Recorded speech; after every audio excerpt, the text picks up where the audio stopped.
Hello everyone. I hope you can see me and hear me as well. Welcome to our webinar or hangout, as you wish. Good morning to Europe, good afternoon to Asia. My name is Tervel Shopov. I represent a company called CCAT, and I am here with my colleague Aleš Teska. He is going to be having the presentation later on. We are mobile application security experts. We do a lot of business with mobile application developers. We are involved in the enterprise mobile enablement, and we would like to show you our approach, our best practices for securing your mobile applications that are connected to some kind of data that are sensible for security. And in the second part, we will show you a live implementation of these best practices into your existing application or into a new application as well. I hope that this is going to be valuable for you. Feel free to ask us any question in the chat or afterwards on our email. We should be ending sometime before noon for Europe, and it is going to take for about 50 minutes. So enjoy this hangout, and now I'm passing the word to Aleš Teska as a founder of CCAT, as a CTO of CCAT, and he is going to tell you from the technical side. So Aleš, I pass the word to you. Thank you, Tervel. Again, hello to everyone. Good morning, good afternoon. Thank you for joining our webinar. I will start a presentation which will lead you through a first half of the session. This presentation will speak about some concept of the mobile security and how these things should be implemented into an application. We will demonstrate these things on top of product CCAT, where these things are somehow addressed. We will touch every important feature that you should be aware of when you are doing such an implementation. And I hope we will be able also to demonstrate how easy it is to deal and implement these things into your mobile application when you use CCAT. So, well, I will start in generic remarks about the mobile security. Mobile security is an important topic today. It is very important to understand the risks that are connected with running mobile applications, and this is especially true for enterprise and industrial segment. Since your mobile applications usually needs to be integrated in these kind of scenarios with backend systems, you need to somehow expose these backend systems, and this is the way that can be exploited by black hats, by hackers for attacking all the parts of the mobile application. This is becoming a quite hot topic these days because people in enterprises are aware about this fact, and they are seeking for solutions how to deal with security of mobile applications in terms of having them in their infrastructure, talking with their backend systems, how in a very secure way. So, well, for me, and that's my actually professional history, I've been a mobile developer for a long time. I've been principal development manager working for a large worldwide corporation. I was responsible for building of the mobile applications into an industrial segments and into enterprise segments. And this was my, so let's say, daily bread, something that I had to deal every single time with. I need to be,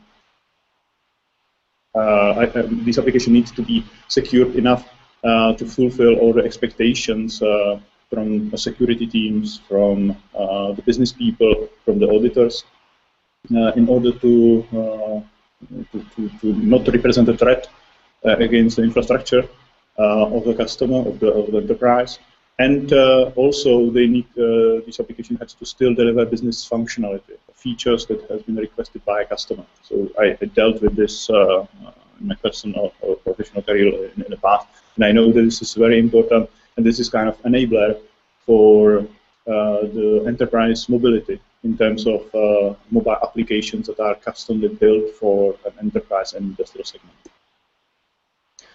What I observed by the time is that it is tedious task to implement a proper information security into mobile applications. So this is somehow invisible feature. So no one is going to give you a budget. It is very difficult to defend the time that you need for implementation of the information security, and therefore this is usually something that has not enough attention in terms of shareholders or shareholders, and you need to somehow cut in edges once it's come to implementation of the security. However, this is not a viable or sustainable concept in terms of mobile application security.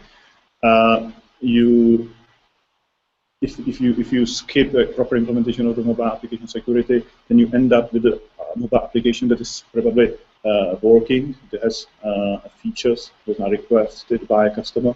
However, there can be significant deficiencies from the side of the mobile security, and that it can be used for an attack against your infrastructure.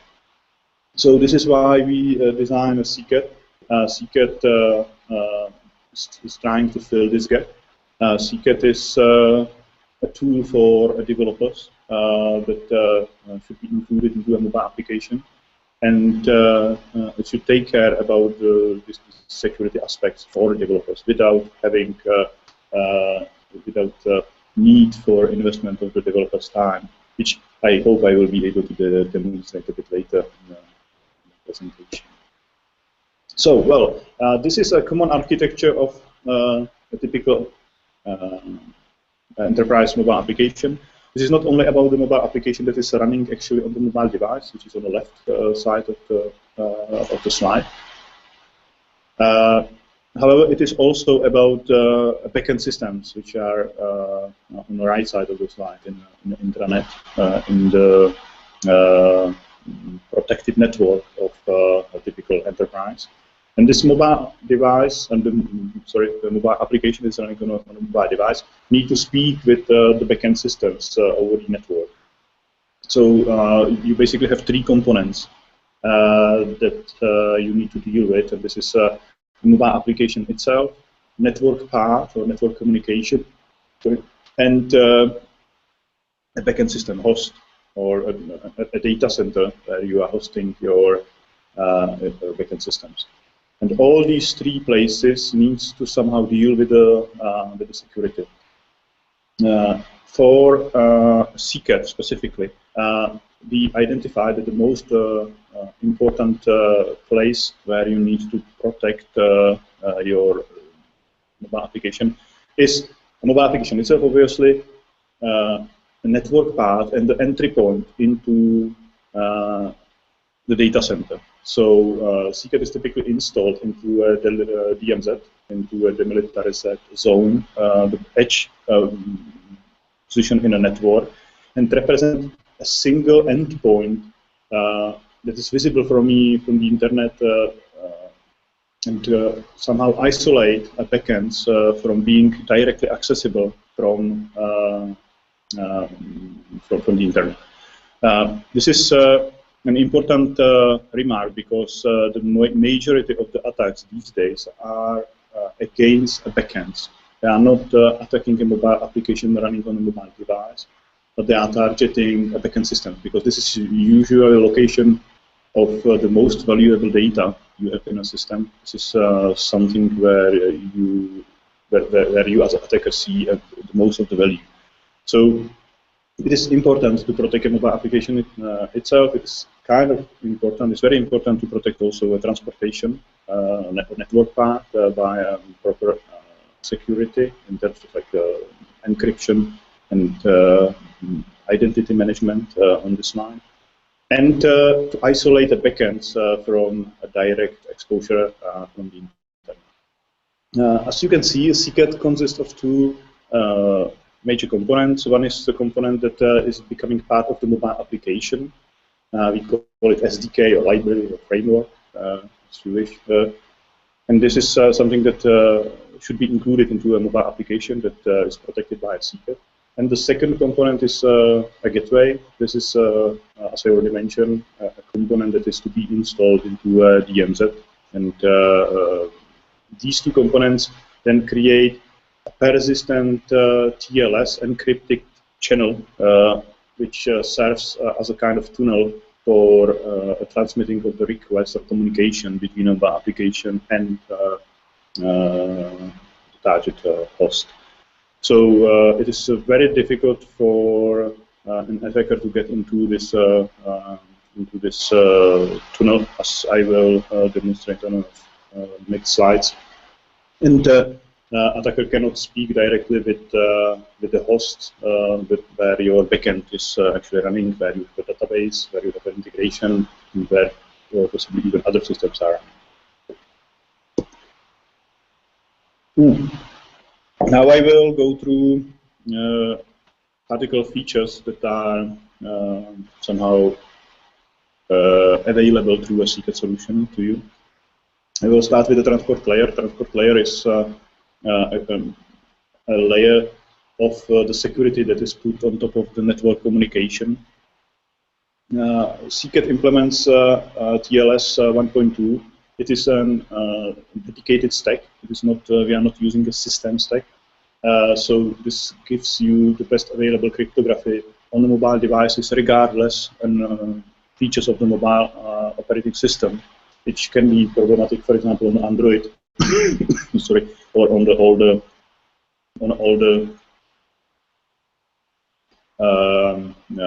versions of the iOS. We are not running, or Secret is not running HTTPS on the network layer. It is an TLS dedicated protocol that is persistent and something that we are calling self-healing connection, which means that the connection is restored whenever it's necessary, and it's kept open as much as possible. You can configure it from your application. However, the logic is that the connection will be available for a longer period in terms of the application lifecycle. And of course, we can operate in IP4, IP6 networks, even in a mixed environments. And it actually can serve as a transparent bridge between IP4 and IP6 networks in both directions. From a developer perspective, we emulate HTTPS. You will see that in an example at the end, from a developer's perspective, this is completely transparent thing. You don't need to deal with anything on this level. Developer is using HTTP calls from the operating system, from the framework that he's used to use. There's no obvious change for him in terms of the communication. Another important feature of the solution is service discovery. The service discovery is an important thing in terms of protection against distributed denial of the services types of attacks, DOS or DDoS. It allows you to propagate information about where are active gateways available, and by doing so, you can divert traffic, the correct traffic that is from your applications, from your mobile application in the field, to gateways that are not under DDoS types of attacks. It also allows you to implement the balancing, geographic distribution of the gateways, and all the fancy advanced infrastructures in terms of high availability, for example, of your application. If you want to have multiple entry points into a network, for example, this means that there will be more gateways available, more secret gateways available for mobile applications, and you want to have some kind of logic how the mobile applications are connecting to your network. This is all possible through service discovery. It allows you to keep a flexibility of infrastructure that you are building, and you can change it even when something is like happening, like ad hoc changes. This is exactly the mechanism that is used to protect your application backends against DDoS. The next feature, very important thing, certificates and private key infrastructure. Sorry, this is kind of a key stone in terms of the cryptography that is offered by Secret. Typically, when you do a mobile application, you usually implement HTTPS type of connection, which usually requires or typically requires only a certificate on the server side. So your server needs to speak to every single connection that is coming to a server. There is no validation on who is actually speaking to me. Secret gives you more. Secret gives you the full-blown mutual SSL authentication. This means that also the clients are equipped with the private keys and the certificates. There is a certificate signing request procedure in the beginning when the application is launched for the first time. Private key is generated on a device, and then CSR, or certificate signing request, is sent to a server where it is approved based on the rules that you want to have in the application. And only after this cycle, an application can speak to your backend. So any random connections from a possible automated scans or from a possible attacker will be rejected even before it hits an application layer of your backend server. There's another couple of features that needs to be implemented if you want to comply with the standard. This is a client certificate, client certificate revocations and renewals. This means that you need to have a tool to remove the certificates that are possibly stolen or misused. And you need to renew it because every certificate has a validity, basically date after which the certificate cannot be used anymore. And if you want to retain a user in your application user community, you need to renew this certificate.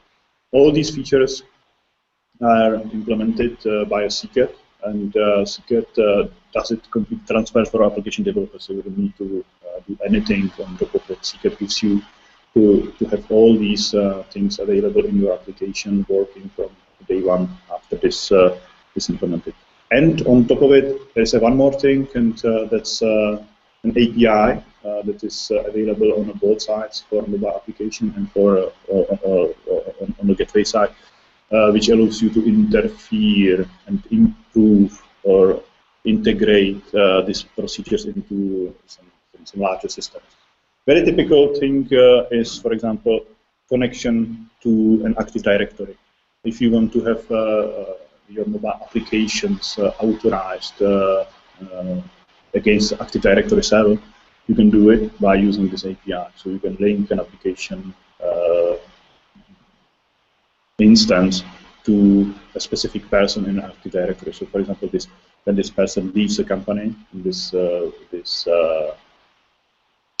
user account is expired, it automatically disables also access to a mobile security gateway. So, person, even though he has an application still installed on his mobile phone, he loses an access to the backend systems just because his certificate has been automatically revoked based on his account expiration on Active Directory side. Okay, the next set of features is about the backend security. I already touched this topic slightly before. What is a major strategy here is something that is called physical isolation. This means that the backends where the application is actually running, where the application code is executed, are physically isolated from a vulnerable environment. In this case, this means an internet.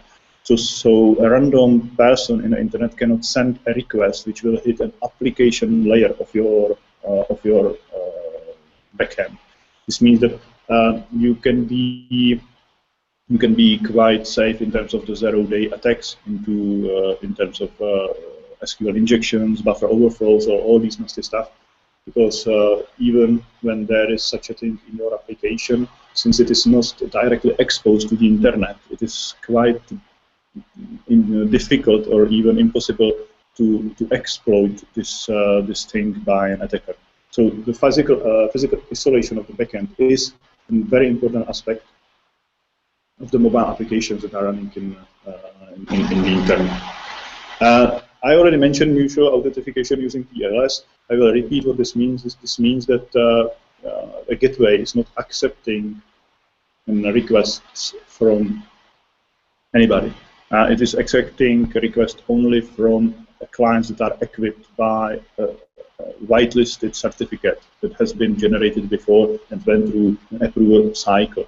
So you are kind of limiting an audience that can send a request to your backend to a known set of the people or set of the mobile application instances, and you can further control this group by whitelisting and blacklisting their certificates. And also there is another feature. The standard proxy setup, for example, allows you to send to proxy even crafted headers, crafted requests to your application server, which can be used by attackers to exploit some of the features of your some of the bugs in your application and your application stack. However, what we are doing, we are interpreting HTTP protocol. This means that we are assembling requests on the gateway side, so it's much more difficult and maybe even impossible to exploit your backend to this feature, because it is much more difficult to craft a specific request header or request get part or whatever part of it to exploit whatever bug or zero-day vulnerability of your backend. All right. Yeah. Well. This is important. This is important because today you will see a lot of applications still running on HTTP, and this is because an HTTPS, which is an encryption enabled version or secure enabled version of the HTTP, is expensive in terms of the resources you need to have on especially on the backend side, because to terminate HTTPS traffic requires much more resources. It is demanding in terms of the CPU power. It is demanding in terms of the network throughput, etc. This is the reason why it is not that easy to switch to HTTPS, since it is connected with the expenses that you need to invest into your infrastructure. Since we believe that it's kind of like important to have all the communication encrypted, and not only encrypted but also authorized by the same principles, our communication is encrypted in every second, from the very beginning to the end. However, we designed the protocol to be persistent, as I already mentioned, which removes a significant amount of the overhead that you can see on HTTPS types of deployments. Therefore, we can go into quite aggressive scenarios. You will see a slide where we are comparing performance of the HTTPS and secret protocol. And you will see that we are removing this obstacle, and we are allowing to scale these applications quite nicely. This is all possible because we are leveraging hardware accelerated ciphering that is available on the common hardware. Much bigger scale than it is possible with the HTTPS. So this is the graph that I've been referring to. So you can see that if I will start with HTTP, which is a blue line in the middle, that on a typical infrastructure, which is like in this case it has been forked over Amazon Web Services server with the Santa application. So the server was able to handle 10,000 requests per second.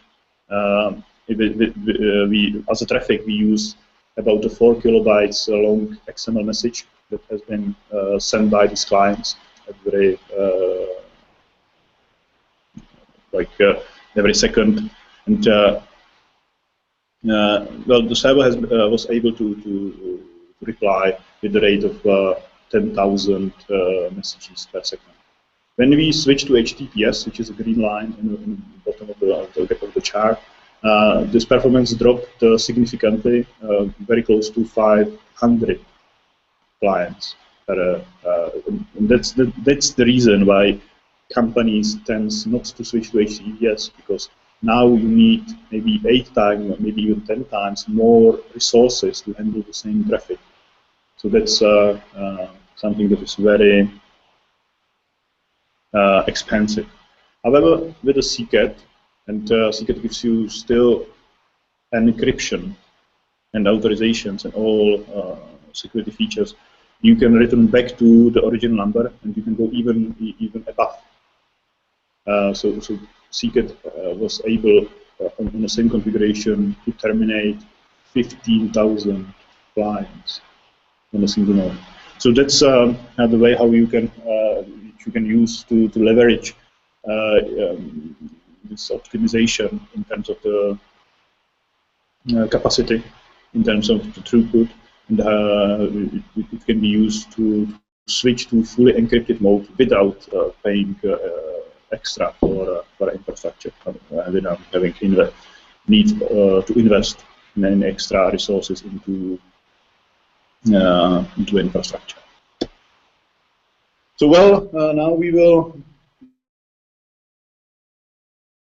in terms of the coding, CCAT is specifically designed to be integrated in just a couple of lines.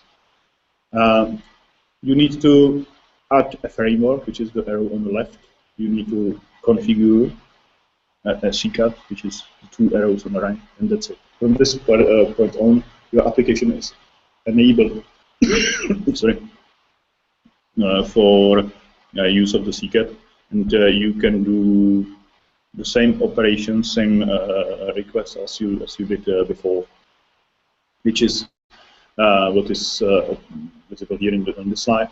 What CCAT actually do, or what CCAT actually does, is that it intercept or integrate with the URL request system of the iOS or Android, and it gives you possibility to use it as you use it in a normal way.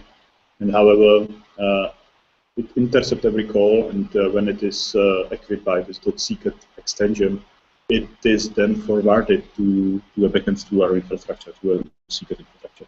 So the intention here is to be very simple from a developer's perspective, not introduce any upskilling requirements. You don't need to teach your developer to anything new. It's very easy to switch to CCAT, to start using it, and to get benefits, because it is designed to be for developers. All right, so I will now switch to a live demonstration. So you will see the actual case, how the CCAT is integrated into an existing application. It will take just a couple of minutes, and I hope it will gives you the full picture of what does it mean to start using CCAT. So I will need to switch screen sharing.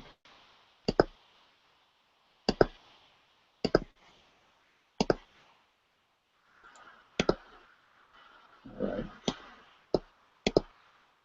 I hope you are now able to see my screen. Okay.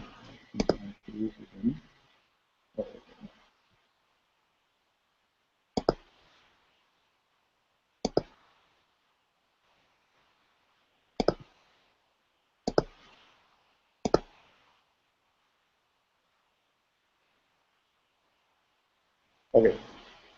So, well, what I have here is a simple application which consists of the host, which is a backend. And the backend is a very simple application which is running on my machine. I will show you what it does.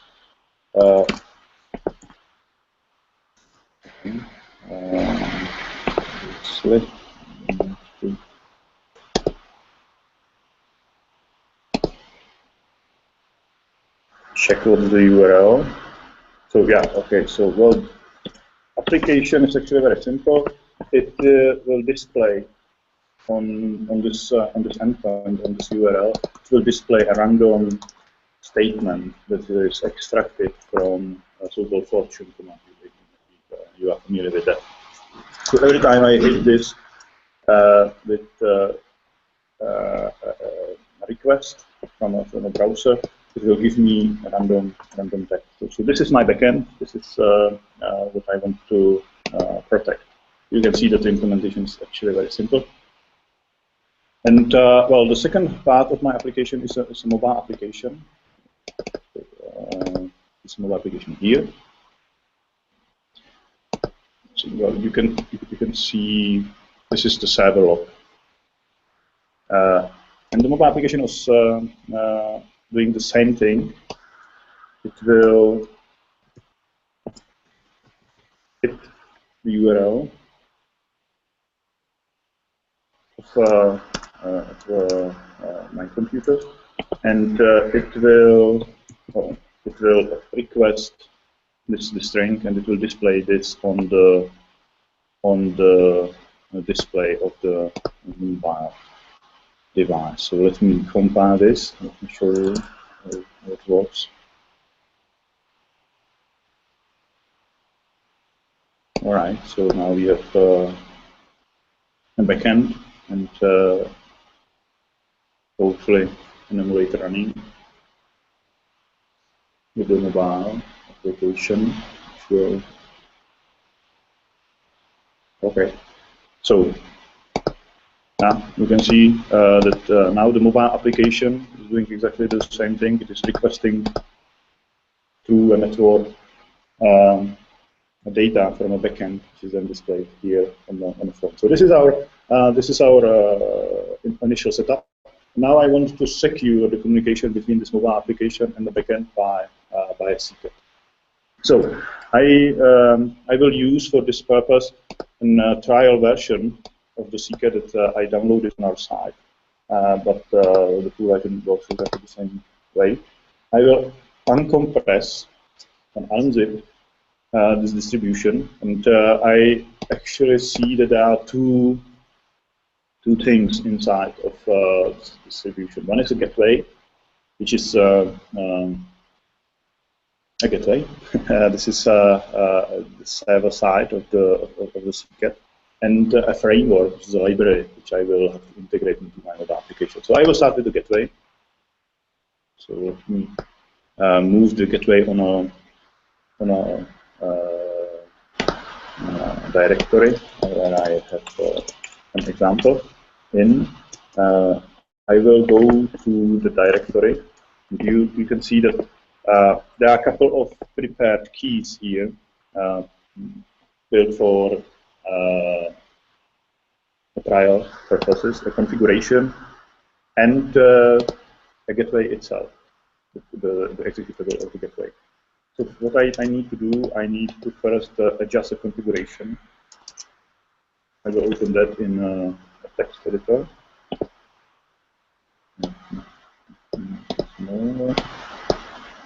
All right, so this is a configuration. You can see that's not nothing difficult. Okay, so I have this is an endpoint configuration. So I need to put there an URL of my backend system, which is this one. So to put that here. I called this host a Fortune API. You will probably see in a minute why I did that. And that's it. Now a secret gateway is is equipped to run smoothly. Make it a bit more visible. So here I will try to start a secret gateway, which I did. On the left side we have our backend. On the right side we have a secret secret gateway running. And now I will switch to a mobile application, and I will equip the mobile application with a secret, which is the last step I need to do in order to have the whole thing integrated. So, well, for this I need to take this trial version and of secret and include that into my mobile application, which I will do by just a simple drag and drop operation.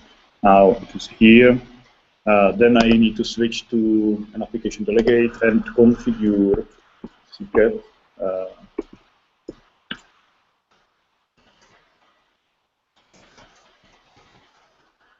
Yes. Let me open my notes. I don't want to waste much time, so I prepared what I need to do. So that's kind of like simple thing. I need to include or import a secret library into the project. And I need to state that a secret client is configured to start operating properly.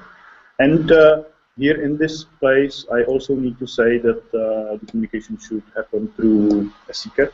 So, well, I want to communicate with the Fortune API.secret. Fortune API, with this part, this part is taken from a configuration. This is this part. And the secret is an extension that tells a URL system that this URL should be handled by a secret component. So that's very much it. So let me try to start this application again in an emulator, and let's see if it is working.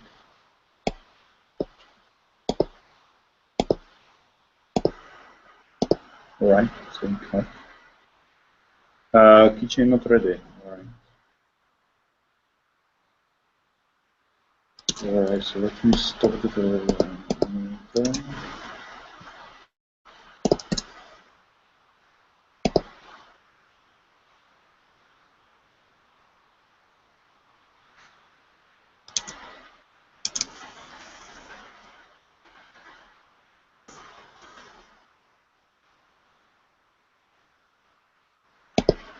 All right. Okay.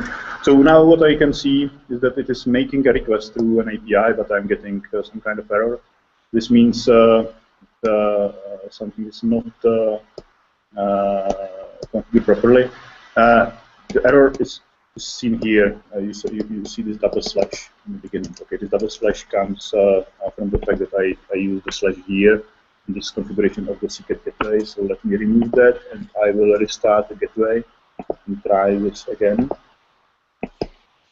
Now you can see that the whole chain is working. That you will be able to see a request that is coming through a gateway, and I see the details of the request. This is audit trail, so it is coming through an 86 IP versus version 6 to a gateway. This is an anonymous version, anonymous client. This is due to the trial version. Trial version do not provide you with the identification of the clients. And the request is for a Fortune API, and that is this GET request. And this GET request is then forwarded to a gateway, and gateway sends the information back to the application. And that's very much it. From this point on, the whole arrangement is working. It is available for a full enhancement of the application. But you don't need to do much more with the secret if you don't have any special arrangement or requirement in the regards of security, authorization, etc. So I hope this was a valuable demonstration how secret works. So let me switch back to a presentation.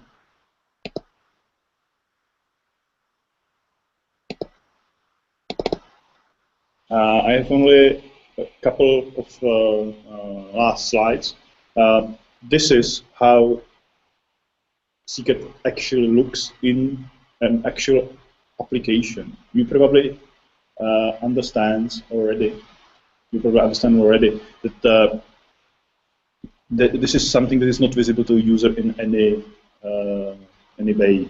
However, if you want to make sure that the user is aware that there is something secure happening, you can usually implement a splash screen which displays information that there is some security happening in the background, and then you jump directly into an application. So this is the only place in application where secret can be visible. Basically, up to you as an application developer.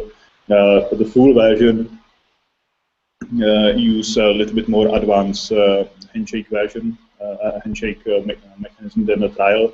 So it is good to display this splash screen to a user, even from a perspective that there can be some interaction with the user needed, especially if this is an application requirement. For example, if you need to confirm your certificate signing request somewhere in an external system or internal system of your corporation, for example, of a customer corporation or whatever requirement of the onboarding is. And that's it. This brings us to the end of the presentation. So I hope you like it. It was valuable to you. And please follow us on Twitter if you like, because we are publishing quite a lot of security, mobile security related news there. And I also want to highlight that we are maintaining quite vivid blog, which contains a lot of tutorials, architecture details, performance tests, and again, articles about mobile application security, especially in enterprise environments.